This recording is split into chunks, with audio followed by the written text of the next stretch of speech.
છોટાઉદેપુરના બોડેલીમાં કમોસમી વરસાદ પડ્યો છે। વહેલી સવારે વીજળીના કડાકા ભડાકા સાથે વરસાદ પડ્યો। બોડેલી, ઢોકલિયા સહિતના વિસ્તારોમાં માવઠું પડ્યું છે।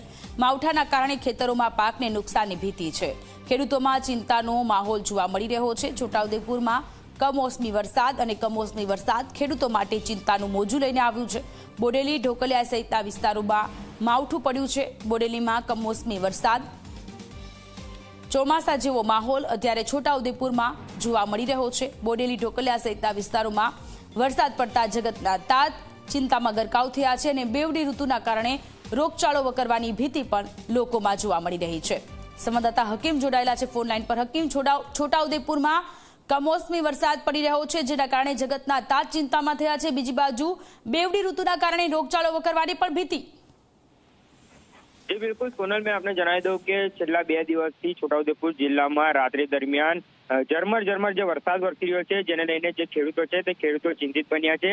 આજે વહેલી સવારે બોડેલીમાં પણ કમોસમી માવઠું વરસ્યું છે જેને લઈને જે ખેતરની અંદર જે મકાઈનો અને જે અન્ય જે પાક છે તે પાકને નુકસાની થવાની ખેડૂતોને ભીતિ જેને લઈને જે ખેડૂતો હાલ તો જે ચિંતિત બન્યા છે અને જે આજે કમોસમી માવઠાને કારણે ખેડૂતોને મોટે પાયે નુકસાન થાય તેવી ભીતિ સેવાઈ રહી છે। જી, આભાર તમામ વિગતો માટે।